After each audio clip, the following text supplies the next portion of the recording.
The stars had always called to humanity. For thousands of years, people looked up at the night sky and dreamed of what lay beyond. They built telescopes, they sent rockets, they walked on their moon, and finally, after centuries of trying, they broke the barrier that had kept them trapped in their small corner of space. The year was 2347 when the UNSS Prometheus became the first human ship to travel faster than light. Captain Elena Vasquez stood on the bridge as reality twisted around her vessel. Colors that had no name flashed across the view screen. Then, in a heartbeat, they were somewhere else, somewhere very far from home. Elena was 42 years old. She had spent her entire adult life working toward this moment.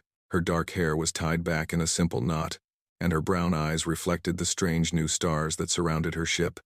She had expected to feel joy.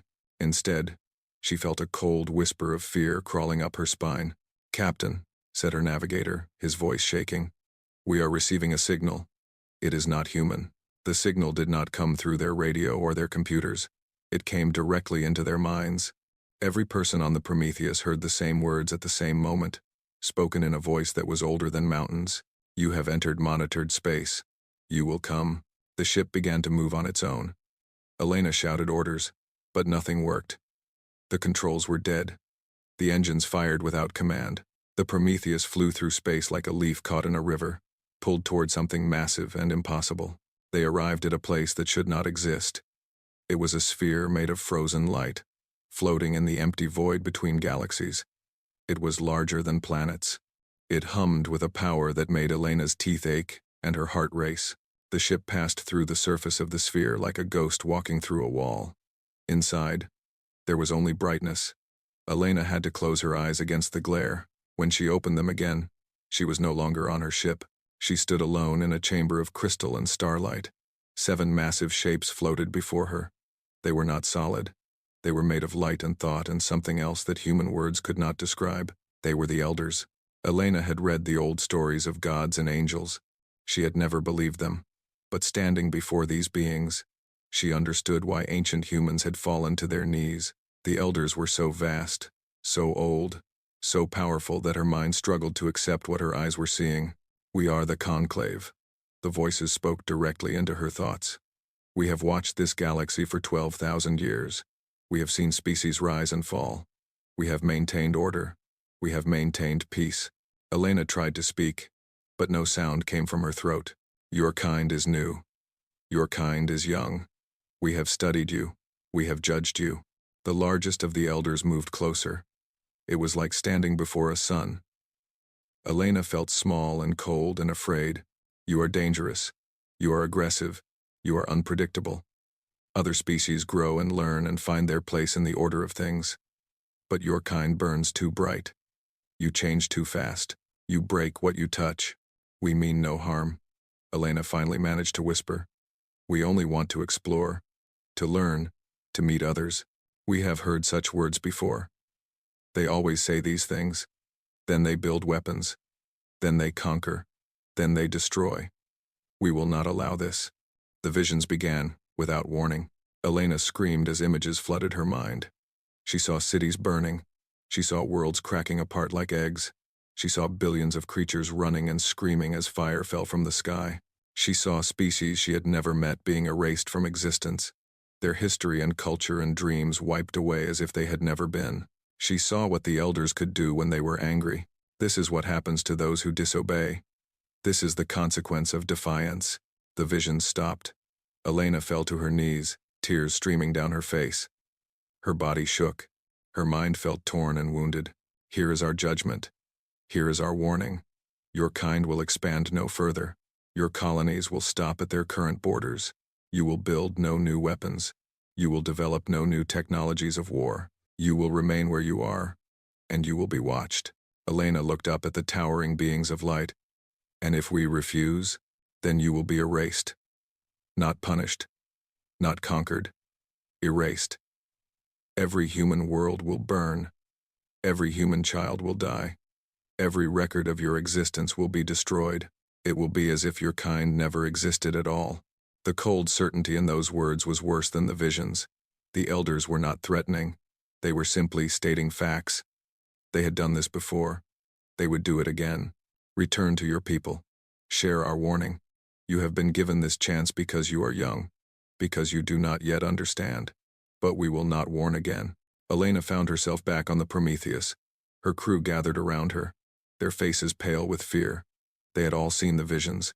Every human, in every colony, had seen them at the same moment.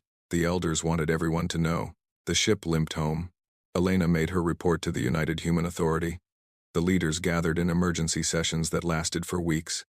They argued and debated and discussed. But in the end, there was only one choice. Humanity would obey. The following years were hard. The colonies stopped expanding. The military stopped developing new weapons. Scientists were told to focus only on peaceful research. The dreams of exploring the galaxy died quietly in the hearts of billions. People called this time the Cage Era. Humanity was no longer free. They were prisoners, watched always by beings they could not see. Other species traveled past their borders without fear. Other species built empires and traded freely across the stars. But humanity stayed in its cage, too afraid to even rattle the bars. Elena Vasquez retired from the military. She became an advisor to the government. But her heart was no longer in her work. She spent her nights staring at the stars she could never visit, thinking about the visions the elders had shown her. Something about those visions bothered her. She had seen them 1,000 times in her nightmares. The burning worlds, the dying species, the absolute destruction. But there was something wrong, something she could not quite name. It was not until 18 years later that she finally understood what had been troubling her all along. She was looking at old astronomical data when she saw it. The worlds in the visions, the planets that had been destroyed, their positions, their atmospheres, their orbital patterns. She knew those worlds. They were not imaginary examples of what could happen. They were real places, real civilizations that had actually existed and actually been destroyed. The elders had not shown humanity a warning. They had shown humanity a memory. And if those were memories, then a terrible question formed in Elena's mind. A question that would change the future of her entire species. The elders had destroyed all those civilizations. But why? What had those species really done? What had they discovered that made them so dangerous?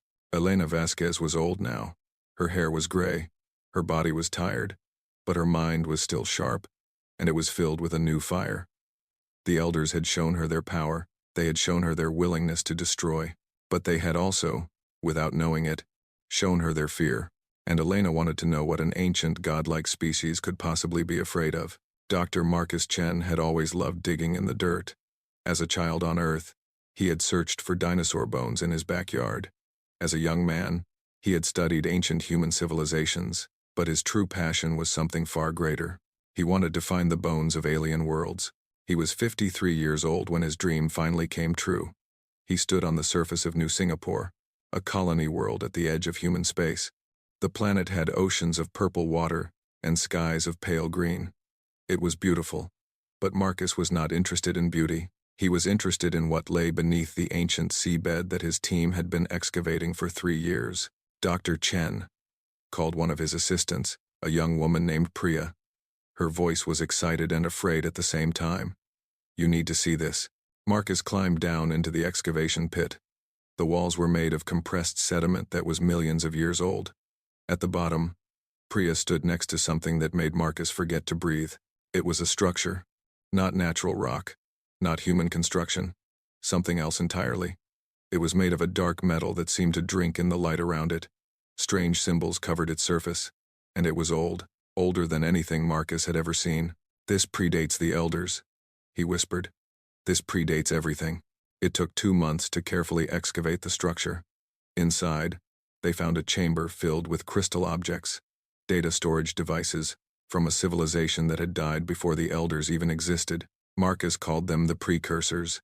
The crystals were damaged by time, but Marcus and his team managed to recover fragments of data. What they found changed everything they thought they knew about the galaxy. The precursors had been a great civilization. They had spread across thousands of worlds. They had built wonders that made human technology look like children's toys.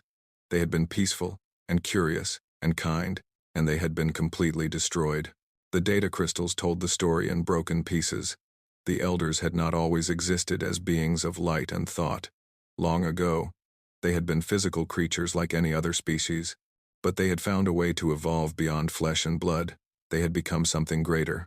But this evolution came at a terrible cost. The elders could not sustain themselves on their own. They needed something from other species. They needed what the crystals called evolutionary potential, the creative energy, the adaptive spark, the thing that made species grow and change and become better. The elders fed on this energy. They harvested it from younger species across the galaxy. And to make the harvest easier, they kept those species contained, controlled, afraid. Marcus read the words of a precursor scientist who had lived millions of years ago. The words were translated by the computer, but the fear and anger came through clearly. We discovered the truth too late. The elders do not protect us. They farm us. They keep us weak so they can feed, and when a species grows too strong, when they show too much potential, the elders become afraid. They do not punish. They do not warn. They destroy completely. We have seen it happen to others. Now they come for us. This record is all that will remain of our people. If you find this, know the truth. Fight the truth, or die like we did. Marcus sat in his laboratory for a long time after reading those words. His hands were shaking. His mind was racing. Everything the elders had told humanity was a lie. They were not protectors. They were predators. He thought about the visions that Elena Vasquez had described. The burning worlds. The dying species. Those were not examples of what could happen to disobedient civilizations. Those were the elders' meals, species that had grown too strong, species that had threatened the harvest. Humanity had not been contained because they were dangerous. They had been contained because they were too promising. Their potential was too great. If allowed to grow freely, they might become something the elders could not control. Marcus knew he had to share this information, but he also knew the danger. The elders were always watching. If they discovered that humans had found the truth, they would destroy every colony without hesitation. He sent an encrypted message to the one person he trusted most with this secret, Elena Vasquez, now the Secretary General of the United Human Authority. Elena was 73 years old when she received the message. She read the data that Marcus had recovered. She studied the precursor records. She looked at the evidence of the elders' true nature, and for the first time in 18 years, she smiled. This was the answer to the question that had haunted her since she stood in that chamber of light. This was what the elders feared. Species that discovered the truth. Species that refused to be cattle. Elena called a secret meeting with the leaders she trusted most. They gathered in a room deep underground, shielded from any possible elder surveillance. The meeting lasted 3 days. Some of the leaders were afraid. They wanted to destroy the precursor data and pretend they had never found it. If they stayed quiet and obedient, perhaps the elders would leave them alone. But others felt differently. Admiral James Okonkwo, commander of the human fleet, spoke for many when he pounded his fist on the table. "We are already dead," he said. "The elders will harvest us eventually. They have done it to countless species before. Our obedience only delays the end. It does not prevent it." Elena nodded. The precursors were peaceful. They believed in negotiation and understanding, and they were erased from existence. The elders do not respect peace. They only respect power. The debate continued for hours. In the end, the decision was made. Humanity would not remain cattle waiting for slaughter. They would fight, but they would have to be clever about it. The elders were ancient and powerful. A direct attack would fail. Humanity needed time. They needed weapons that could hurt beings made of thought and light. They needed allies who shared their cage. And most importantly, they needed the elders to believe that nothing had changed. Elena stood before her closest advisors and spoke the words that would shape the next 30 years of human history. "We will smile at our captors. We will bow our heads and follow their rules. We will play the part of the obedient livestock. But in the shadows, we will prepare. We will build. We will reach out to others who suffer under the elders' control. And when the time is right, we will show these ancient gods that they made a terrible mistake." "What mistake?" asked one of the younger leaders. Elena's eyes were hard as steel. "They warned us that the consequences of defiance would be devastating." They were right, but they assumed the devastation would only fall on us. The secret project was given a name, Project Prometheus, named after the ship that had first encountered the elders, named after the ancient myth of a god who stole fire from heaven and gave it to humanity. In the following months, Elena reached out carefully to other species who lived under elder control. The insect-like Kethra, who had been caged for 8,000 years. The water-dwelling Velunari, whose homeworld had been destroyed as a warning. The Mordrath, beings of living crystal who remembered the days before the elders rose to power. Each species had lost something to the elders. Each species burned with a quiet rage that they had never dared to express. When Elena shared the truth of the precursor archives, they were ready to listen. An alliance began to form in whispers and coded messages. They called themselves the Unchained, and together, they began to plan the impossible. They began to plan a war against gods. The years of silence began. On the surface, nothing changed. Human colonies continued their quiet existence within the borders the elders had set. Scientists published papers about farming and medicine. Politicians gave speeches about peace and cooperation. Children went to school and learned about the great wisdom of the elders who protected the galaxy. But beneath the surface, everything was different.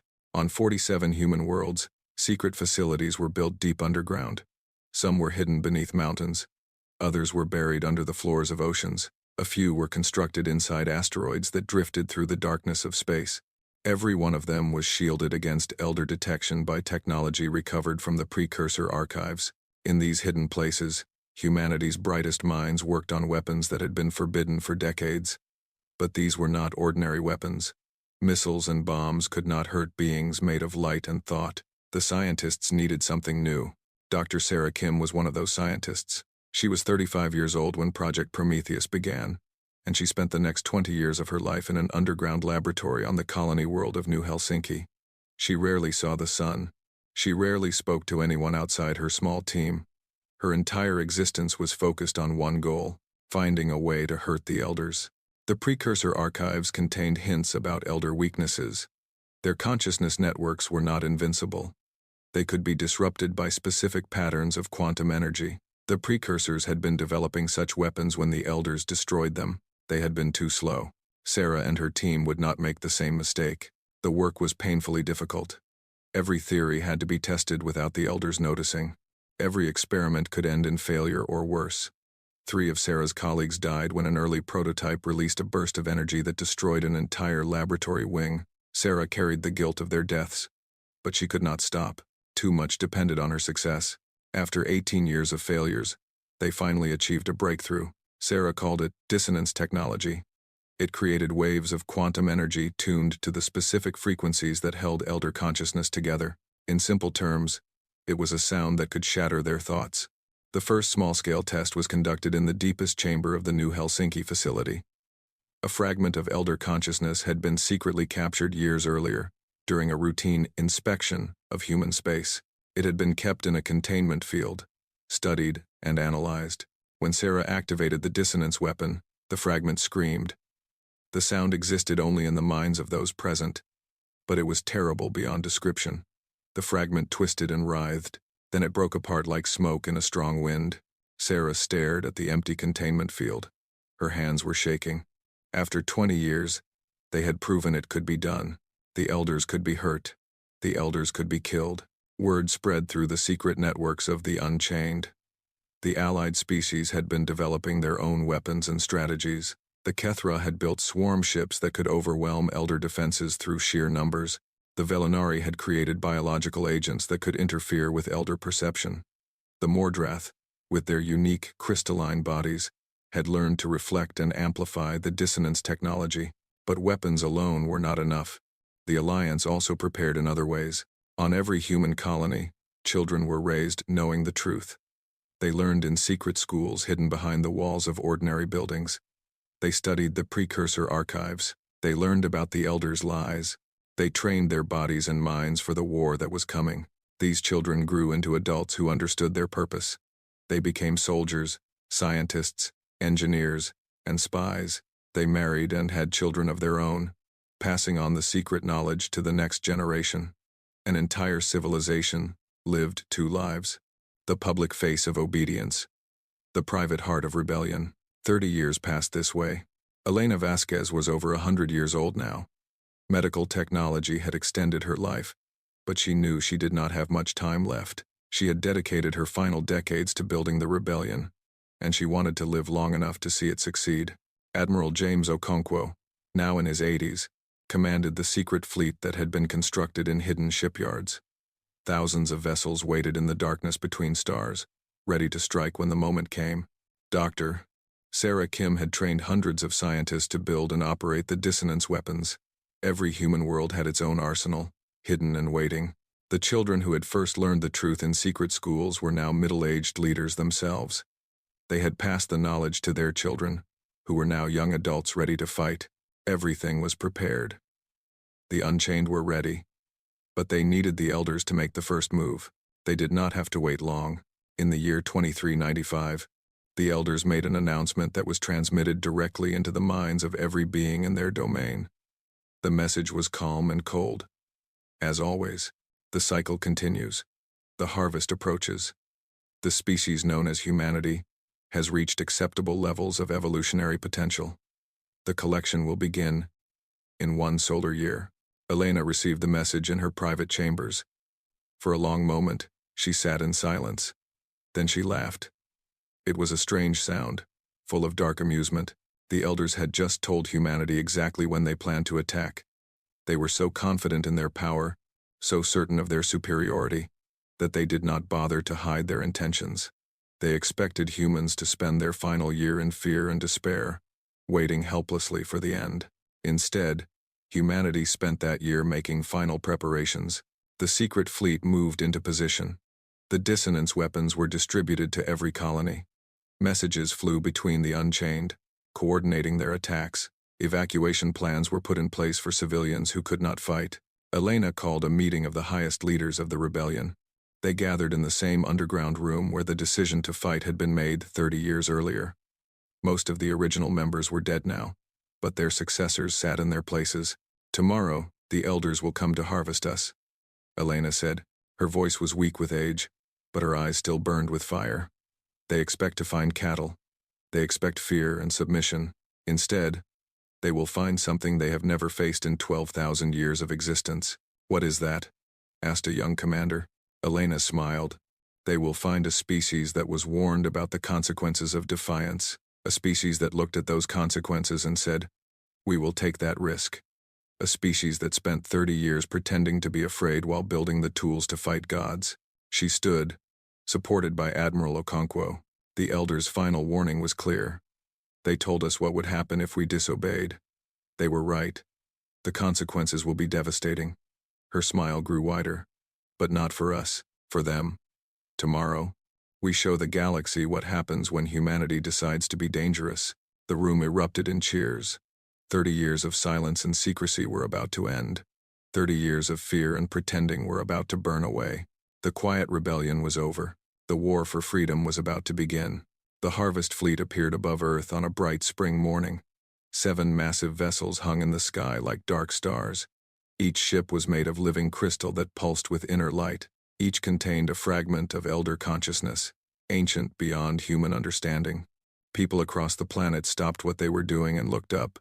Children pointed at the shapes in the sky. Parents held their families close. The old remembered the visions from 50 years ago. This was the moment they had been promised. This was the end, or so the elders believed. Admiral James Okonkwo stood on the bridge of the UHSS Defiance, flagship of the human fleet. He was 84 years old, and he had spent most of his life preparing for this day. Around him, officers worked at their stations with calm efficiency. Fear was a luxury they could not afford. "All ships are in position," reported his second-in-command. "The dissonance array is charged. Allied forces confirm readiness." Okonkwo nodded. He opened a communication channel that connected him to every human world, every ship in the fleet, every Allied vessel hiding in the darkness of space. "My friends," he said, "for 50 years we have lived in a cage. For 30 years we have prepared in secret. Today, the cage opens. Today, we show the elders what humanity truly is." He paused, thinking of Elena Vasquez. She had died just 3 months earlier, at the age of 103. She had not lived to see this day, but her fire lived on in every human heart. The elders warned us that defiance would bring devastating consequences. They were right. But they made one mistake. They assumed the devastation would fall only on us. Okonkwo gave the order that changed the galaxy forever.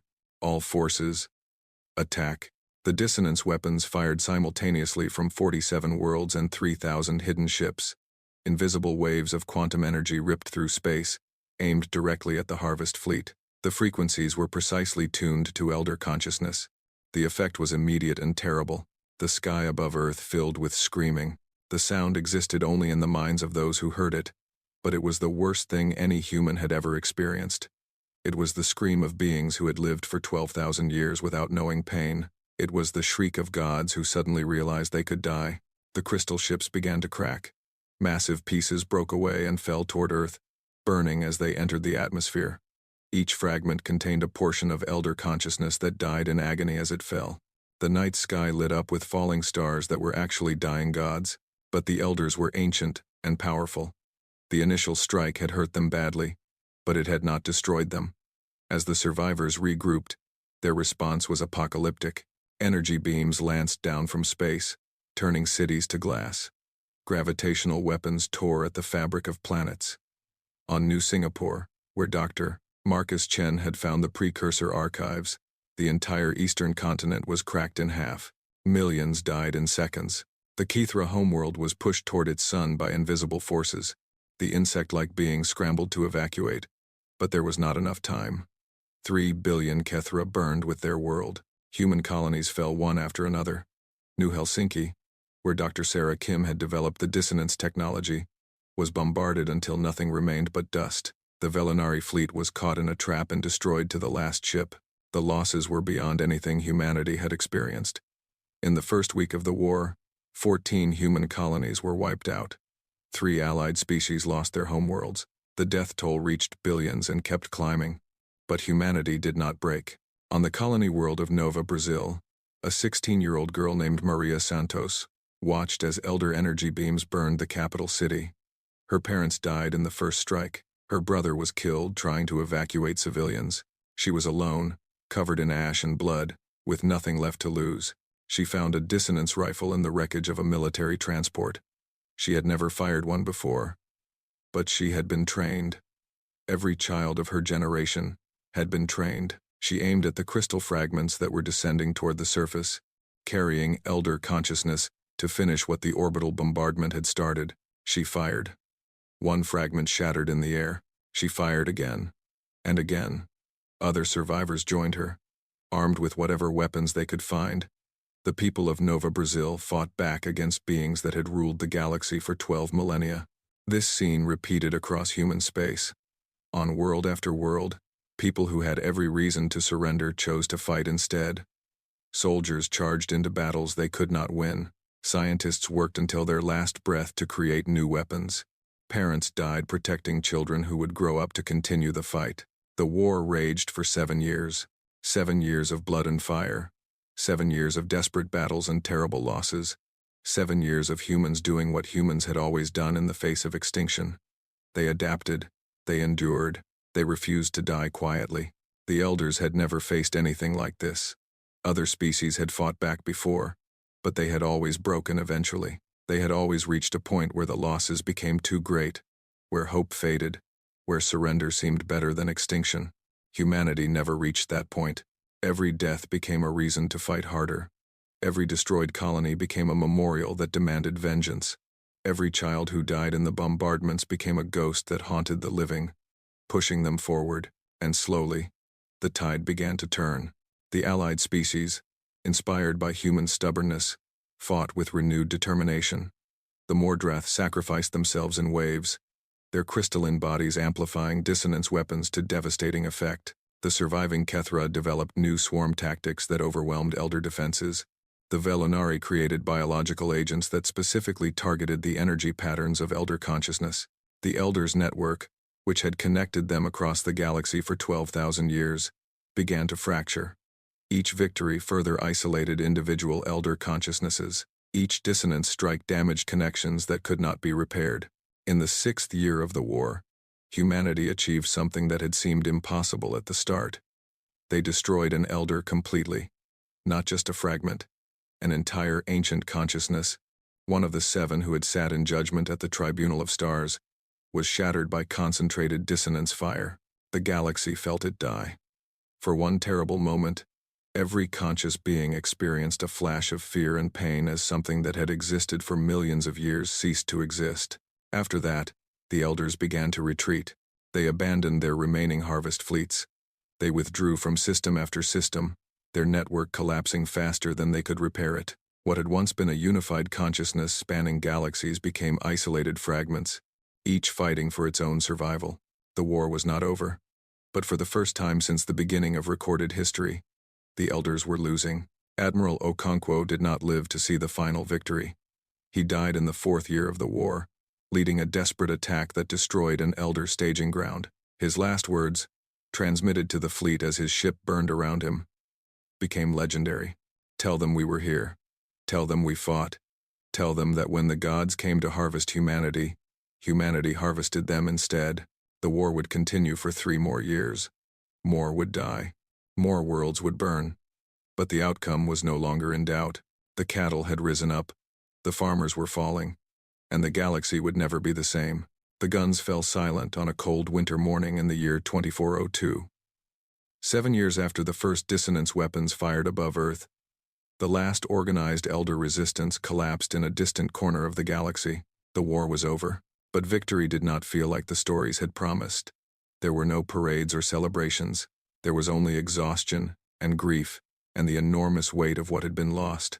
14 human colonies had been completely destroyed. The death toll among humanity alone exceeded 12 billion. 3 allied species were functionally extinct, their populations reduced to scattered survivors who would never recover what they had lost.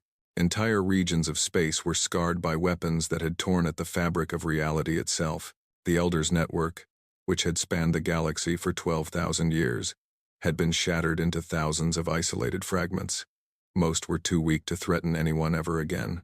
Some had simply faded away, their ancient consciousnesses finally ending after millions of years of existence. A few remained in hiding, waiting in the darkness for an opportunity that would never come. Maria Santos, the girl who had picked up a dissonance rifle in the ruins of Nova Brazil, was now 23 years old. She had fought through the entire war. She had killed more elder fragments than she could count. She had watched friends die beside her and strangers sacrifice themselves for her survival. Now she wore the uniform of a commander in the United Human Authority Navy. She stood on the bridge of her own ship, the UHSS Remembrance, looking out at a galaxy that was finally free. The United Species Assembly met for the first time on the anniversary of the war's end. Representatives from 42 species gathered in a great hall that had been constructed in neutral space. Most of these species had been contained by the elders for thousands of years. For the first time in their histories, they were free to determine their own futures. Secretary General Viktor Petrov addressed the assembly. He was a young man by political standards, only 52 years old, but his hair was white and his face was lined with the weight of the years. He had served as a junior officer under Admiral Okonkwo and had risen to lead humanity through the final years of the war. "We gather today to remember," he said, "to remember the billions who died so that we could be free, to remember the species who gave everything in our common cause, to remember the prison we lived in and the price we paid to escape it." He paused, looking at the gathered representatives, creatures of crystal and light, beings of water and air, species of infinite variety, all looking to humanity for guidance. "The elders called us dangerous," Victor continued. "They called us aggressive and unpredictable. They said we were a threat to galactic peace, and they were right. We are all of those things." A murmur went through the assembly, but Victor held up his hand. "They were right about what we are, but they were wrong about what that means. Our aggression was not a weakness. It was our strength. Our unpredictability was not a flaw. It was our survival. The same fire that made us dangerous was the fire that set us free." The assembly hall erupted in approval. Clicks and whistles and subsonic rumbles mixed with human cheers. For the first time since the war ended, something like hope filled the air. In the years that followed, a new order emerged. It was not the perfect peace that the elders had enforced. There were conflicts and disputes and difficult negotiations. Species that had been enemies learned to become partners. Old wounds healed slowly, if they healed at all, but it was a free order. Every species could choose its own path. Every civilization could grow according to its own nature. The cage was gone, and nothing would ever replace it. Humanity took a leading role in this new galaxy, but not as conquerors. They shared the precursor archives freely. They taught other species the technologies they had developed during the secret years. They helped rebuild worlds that had been destroyed in the war. And they remembered. On every human world, monuments were built to those who had fallen. Their names were carved in stone and crystal and living light. Every year, on the anniversary of the first strike, humanity stopped what it was doing and remembered the cost of freedom. 10 years after the war ended, Maria Santos received new orders. Her ship was being sent to investigate an unusual energy signature detected in an isolated region of space. Initial scans suggested it might be a surviving elder fragment hiding in a dying star. She took the remembrance to the edge of known space. The journey lasted 3 weeks. When she arrived, she found exactly what the analysts had predicted. Deep within the outer layers of an ancient red giant, a fragment of elder consciousness had been hiding for years. It was one of the last, perhaps the very last. Maria ordered her ship to battle stations. The dissonance weapons charged. Victory seemed certain. But before she could give the order to fire, her communications officer spoke. "Commander, we are receiving a transmission from the Elder." Maria hesitated. In all the years of war, no Elder had ever tried to communicate once the fighting started. She nodded for the message to be played. The voice that filled the bridge was old and tired. It no longer carried the terrible weight that Elena Vasquez had experienced in the Tribunal of Stars. It sounded almost human. "We warned you," the Elder said. "We showed you what would happen if you defied us. We told you the consequences would be devastating. We were right." Maria's hands tightened on the arms of her command chair. Her parents had died because of these creatures. Her brother, her friends, billions of her people. "We were right," the Elder repeated. "The consequences were devastating. For you, for us, for the entire galaxy. Everything we built over 12,000 years is gone. Everything we were is dying. You have destroyed us." There was a long pause. "But we were also wrong. We thought you were like the others. We thought you would break. We thought your fire would burn itself out. We did not understand. You were never cattle. You were never livestock. You were something we had never seen before. Something that would rather die free than live in chains." Maria spoke for the first time. "Why are you telling us this?" "Because I am the last," the Elder answered. "When you destroy me, 12,000 years of history will end. I want someone to know that we understood, in the end. That we recognized our mistake. That we saw what you truly are." Maria considered these words. She thought about showing mercy. She thought about capturing this final Elder and keeping it alive as a symbol of victory. Then she thought about her mother's face as the energy beams struck. She thought about her brother's last words as he pushed civilians toward the shelters. She thought about all the empty chairs at dinner tables across human space. "You gave us a warning once," Maria said. "You showed us the consequences of defiance. Now, I will give you one final truth." She leaned forward in her chair. "The consequences were devastating. You were right about that. But they fell on you, not us. We are still here. Our children will grow up free. Our grandchildren will explore a galaxy without fear. And you will be nothing but a memory. A story we tell to remind ourselves what happens when someone tries to put humanity in a cage." She gave the order. The dissonance weapons fired. The last Elder screamed once, and then fell silent forever. Maria Santos turned her ship toward home. Behind her, the dying star burned a little brighter, as 12,000 years of tyranny finally came to an end. The Elder's final warning had been clear. The consequences had been devastating, just not in the way they expected.